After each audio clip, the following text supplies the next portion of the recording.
The phone rang just as I finished scraping the last bite of Margaret's chili recipe from my bowl, the spice lingering like a faint echo of her laughter. It wasn't perfect, without her knack for balancing the heat, but it was all I had left to hold on to. I glanced at the screen, a flicker of hope cutting through the ache in my chest. Lindsay, my daughter. "Hey, Dad, how's my favorite engineer doing?"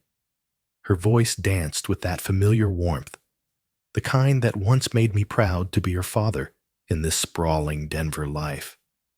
I sank into Margaret's worn armchair, its cushions molded from years of her late-night reading. "Doing all right, Pumpkin."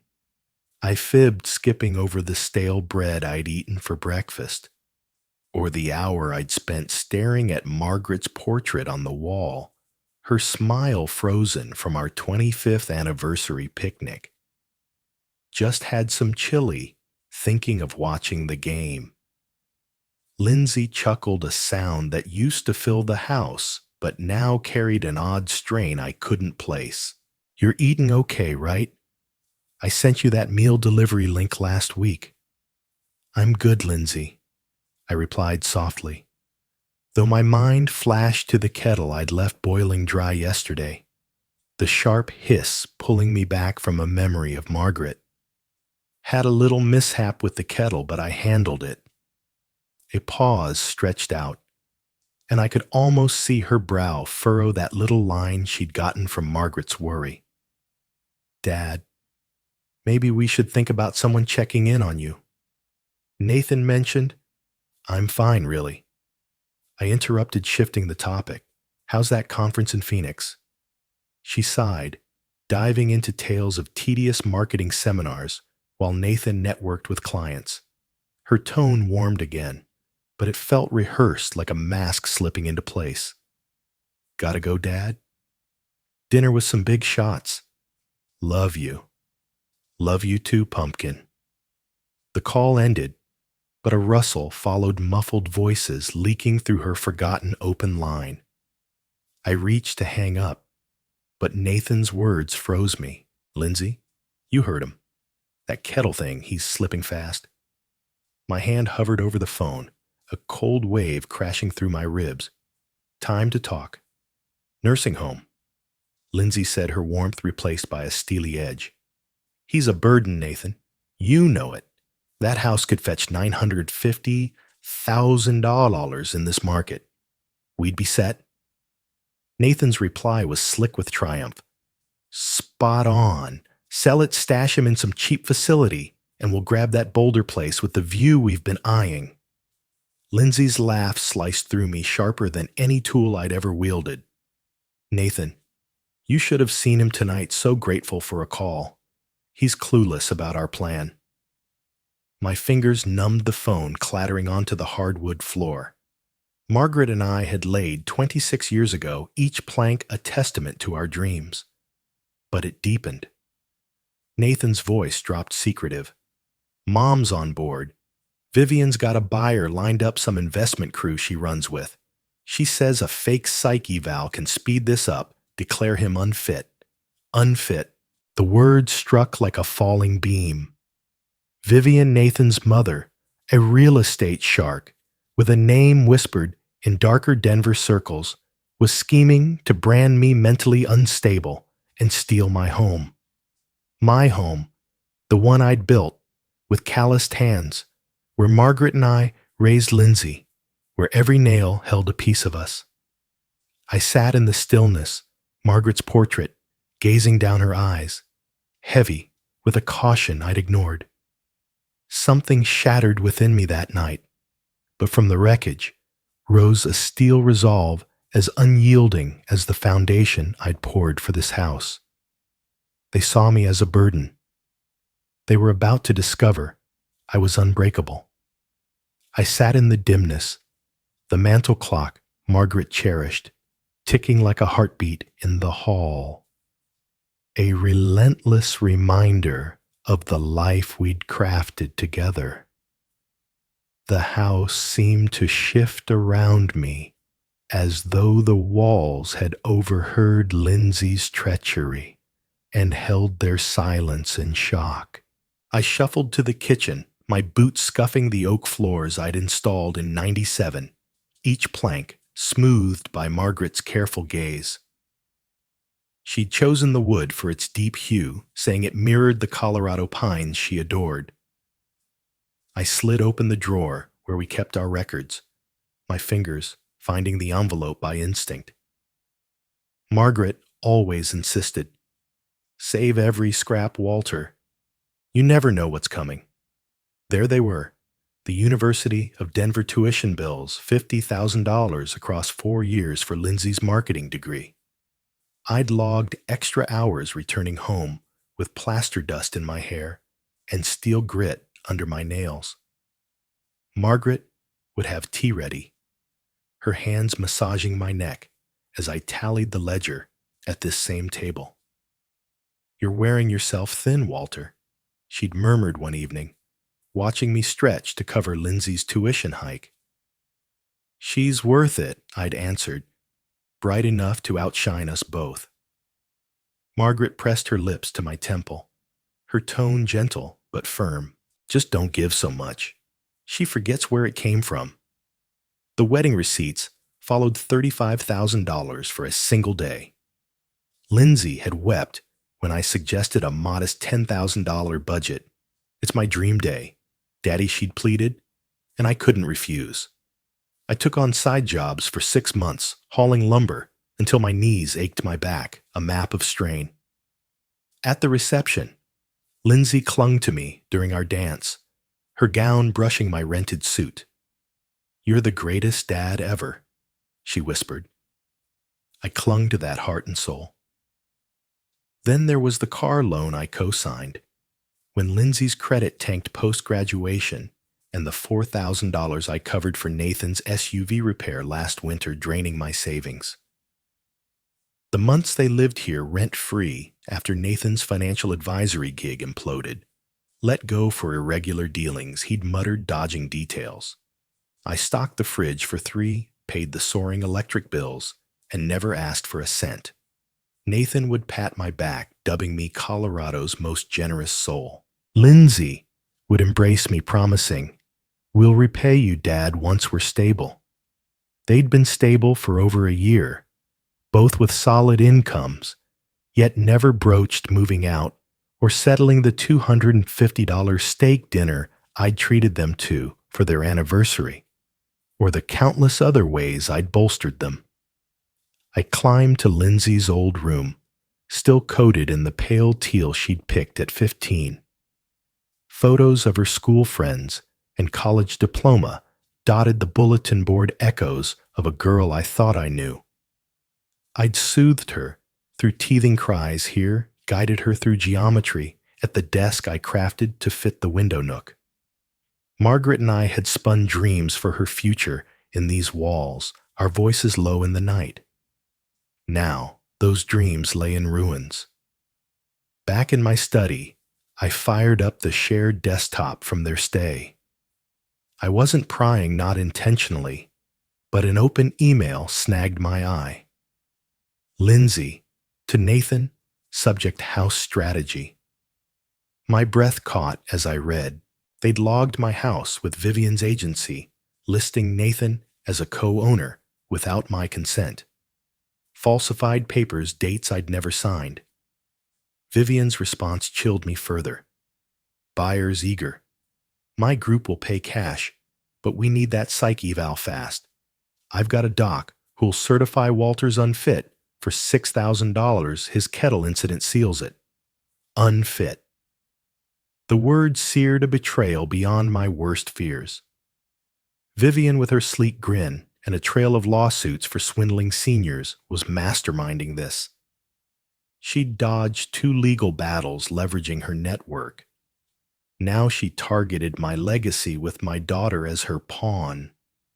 I rose my fist, balling the same hands that raised this house beam by beam. Margaret's picture on my desk seemed to watch her eyes, urging, "Don't let them strip you bare." I'd faltered once, giving Lindsay too much trusting, too deeply. That ended now.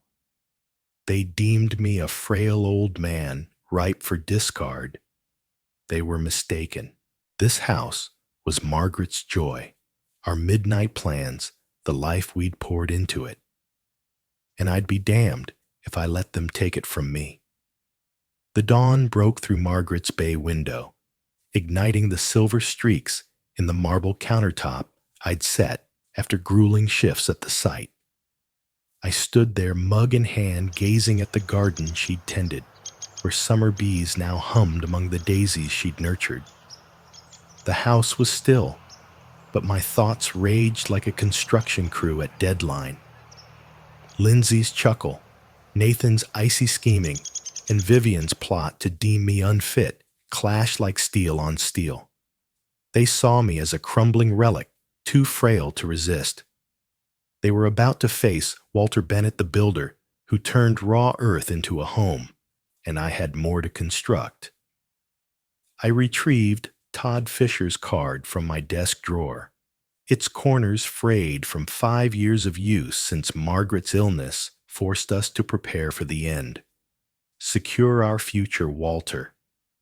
She'd whispered, her voice a thread of strength. I dialed his number, my grip firm as iron. The offices of Fisher and Associates perched on Colfax Avenue, a modest stone building scented with ink and aged files. Todd, silver-haired but keen-eyed, poured me coffee and eased into his chair. Walter, good to see you. My condolences for Margaret linger. Thanks, I said, my tone steadier than my pulse. I need advice on a tough matter. My daughter Lindsay and her husband Nathan. I unspooled the tale, the intercepted call, their scheme to sell my house, Vivian's plan for a forged psych evaluation. Todd's expression held steady, but his gaze hardened at Vivian's name. She's notorious, he said, shaking his head. I've handled cases like this, Walter, kids targeting parents' estates, especially with Denver's real estate boom. Vivian's involvement twists it darker. Her group's under watch for snatching seniors' homes at bargain rates, bending the law. I leaned in, coffee cooling untouched. They can't touch it legally, can they? It's mine alone. Todd nodded, flipping open a notepad. You're right. Since Margaret passed, the deed's yours, unencumbered, no co-owners. Lindsay, Nathan, and Vivian have no rights. They can't sell, can't force you into care, can't claim a dime without your say. Relief washed over me like a warm current chased by a razor-sharp resolve. What if I sold it myself, I asked. Todd's pen halted. You could list it today. Cherry Creek homes are flying off the market days, sometimes hours, with cash offers over asking. Why consider it? I pictured Lindsay's laugh branding me a burden. Nathan's smugness, plotting their bolder escape. Vivian's cold, intent to strip my autonomy. They think I'm helpless, I said, my fingers tightening on the mug. I'll show them this old man's still got an edge. Todd assessed me, then inclined his head. If you're set, I know a realtor who moves quick. Brian Connor's your man for fast sales. With your place's custom work, original build, pristine condition, you're looking at $900,000, possibly higher. My pulse quickened. That topped Lindsay and Nathan's whispered figure. How soon, I pressed. With a cash buyer, a week, maybe less. I rose, feeling taller than I had in months. Arrange it. Leaving Todd's office, my phone vibrated. Lindsay's name lit the screen. I ignored it, imagining her in a Phoenix hotel glancing at her watch, puzzled by her dutiful father's silence. Let her stew. But a shiver crept in. Todd had flagged Vivian's investment group. I'd caught rumors at community picnics, lawsuits, underhanded deals, a woman who'd trade her kin for profit. If she was in this, was personal warfare. I slid into my truck, Todd's assurance echoing, "It's your call, your property." For the first time since Margaret's passing, the earth felt solid under me. They aimed to pilfer my life's labor. I'd ensure they'd rue it. I lingered in the kitchen, tracing the marble countertop's silver veins as the afternoon sun cast long shadows across the room, illuminating the life Margaret and I had forged. The house remained mine for now, but Lindsay, Nathan, and Vivian believed they could erase me, reducing my years of sweat to a ledger entry. They were mistaken, and I was poised to prove it. My engineer's precision snapped into place, mapping each move like a blueprint for a high-rise, this time a trap they'd never anticipate. I met Brian Connor, the realtor Todd endorsed at 2:30 p.m. that day. He stepped through the front door, his eyes widening at the hand-carved wainscoting and the oak floors I'd polished to a mirror sheen. "Walter, this is a masterpiece," he said, clicking photos with his phone. "Cherry Creek owner-built custom details buyers will scramble for this. I insisted on a swift sale cash, only no strings. 10 days tops." Brian assured, his voice crackling with enthusiasm. "I've lined up a group offering $890,000, maybe more. They're legit, not like Vivian's murky crew." Her name sent a jolt through me. I nodded. Get it done. By dusk, I was on the line with a 24-hour locksmith, adding $150 for rush service. Hank, a weathered man in his 60s, pulled up in a cluttered van. "Trouble with the locks?" he asked, sizing up my entrance. "New ownership plans," I replied. "Better secure." He replaced Margaret's cherished brass locks with sturdy black ones, their snaps crisp and foreign. "These are military grade," Hank said, passing me 4 key sets for every entry. I handed over $400 in cash, keeping it off the grid. Every step needed to stay unseen. Next was the camera. I ordered a wireless unit masked as a wall clock, Wi-Fi connected motion, triggered with high-definition feed to my phone.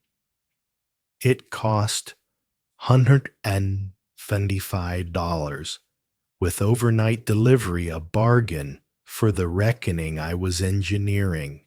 While awaiting its arrival, I sat at my desk, pen poised, drafting the letter that would shatter Lindsay and Nathan. My first try was too raw, bleeding with the sting of their deceit.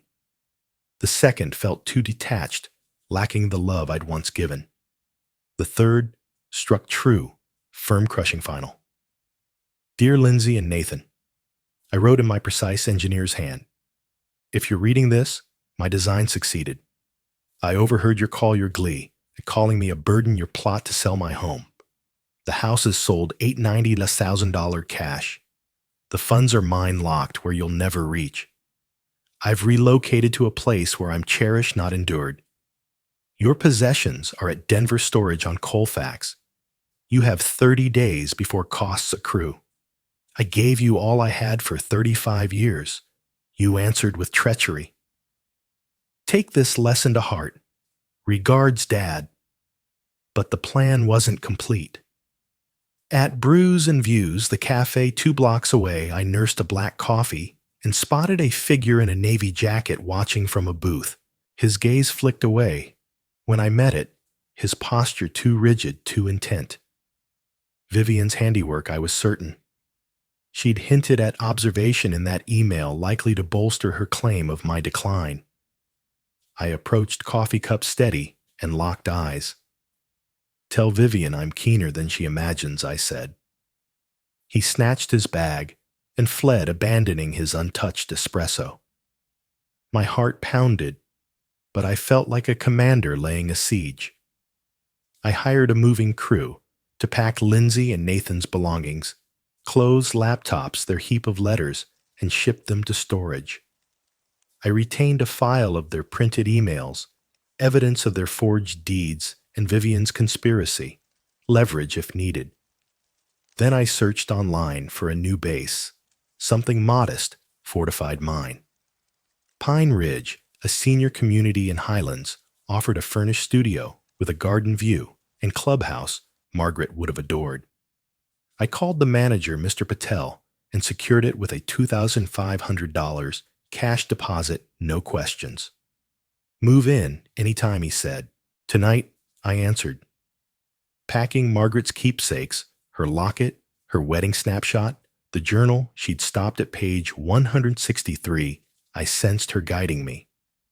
They thought they could crush me, but I was erecting a new life they couldn't breach. The camera arrived at dawn. I mounted it in the living room, the app displaying a clear view of the front entry.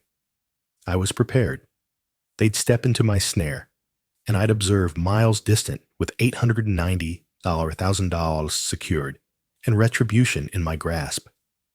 The taxi pulled up to Pine Ridge as the sun sank below Denver's horizon, streaking the highlands with shades of amber and violet. My new studio felt snug, but secure its walls untainted by the shadows Lindsay, Nathan, and Vivian had cast over my old life. I unpacked Margaret's locket, her wedding snapshot, and the journal she'd left at page 163, arranging them on a shelf where the fading light could kiss them. Then I tapped my phone, the camera app flickering to life with a live stream from my living room. The front door stood quiet, poised for the chaos I'd engineered. 3 days later, Lindsay and Nathan returned from Phoenix. The camera captured their arrival at 6:42 p.m., suitcases scraping the porch as Lindsay jammed her key into the lock. "It's jammed." She snapped, her voice edged with frustration. Nathan shoved past, testing the back and garage doors. "Damn it, Walter, change the locks." He snarled, his face flushing under the porch lamp. Lindsay's eyes widened, panic seeping in. He couldn't have.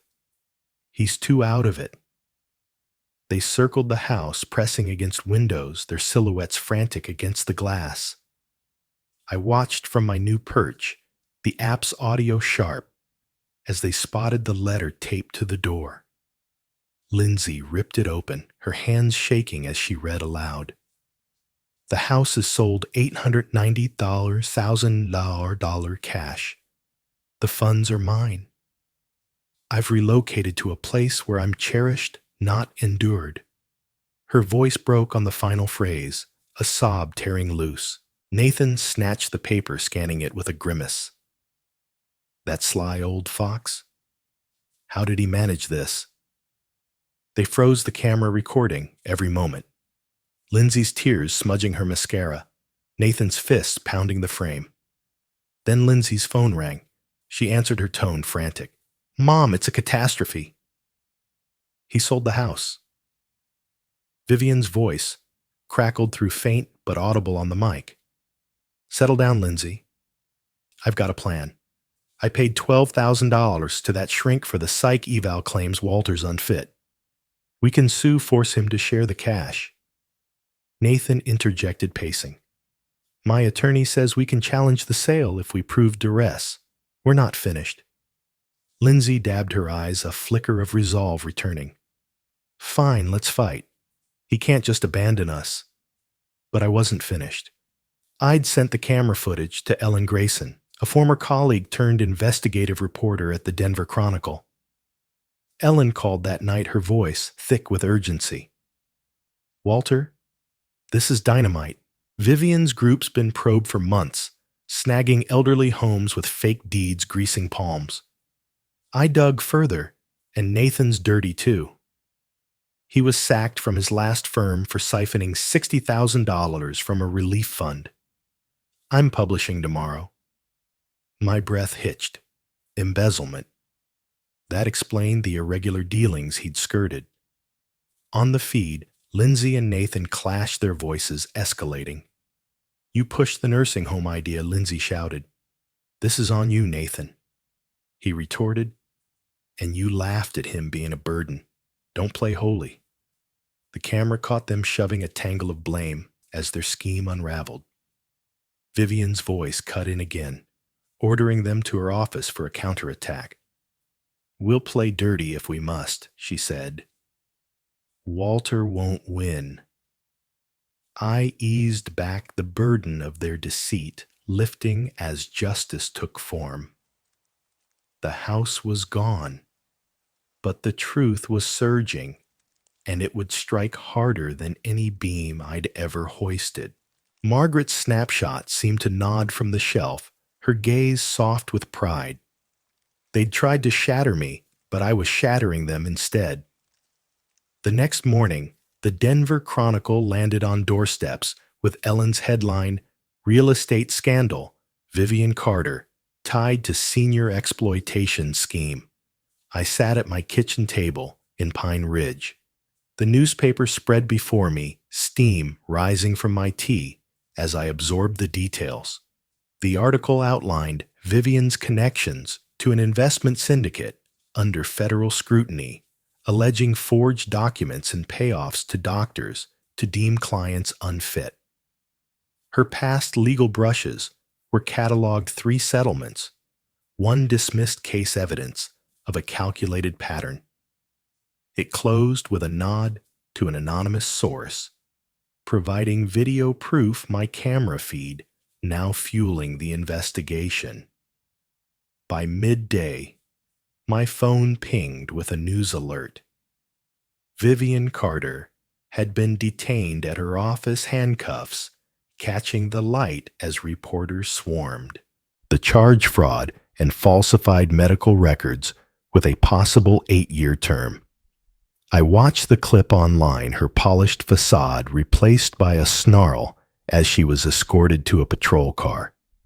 Justice carried a bitter edge tempered by the warmth of my tea. Nathan's downfall followed swiftly. Ellen called again, her tone triumphant. "Walter, those emails you saved, they linked Nathan to an earlier con, with Vivian flipping an old man's property in Lakewood for a $40,000 profit. The feds are on it, and his old employer's reviving charges for that charity theft. He's finished." I envisioned Nathan's smug grin, his hand on my shoulder, calling me generous now facing prison or disgrace. The image warmed me more than the tea. Lindsay's ruin unfolded gradually, but decisively. Her marketing agency released a statement that afternoon, severing ties with an employee embroiled in personal misconduct. She'd been terminated, her career torched by the Chronicle's expose of her involvement. The camera feed showed her still, at the house slumped on the porch steps, with a suitcase, tears flowing as she clashed with Nathan. "You destroyed us," she wailed. "I'm jobless because of you." Nathan roared back. "You wanted the cash too. Stop acting pure." Their voices faded as they stormed off, leaving the house a hollow shell of their shattered ambitions. I acted on impulse. That evening, I wrote a check for $60,000 from my $890,000 haul payable to the Colorado Senior Protection Alliance. Margaret would have approved shielding others from my ordeal. I mailed it with a note from a man who stood his ground. The gesture felt like laying a foundation, building good from their greed. Beyond my window, the Pine Ridge garden glowed under the dusk sky, its flower beds a promise of tranquility.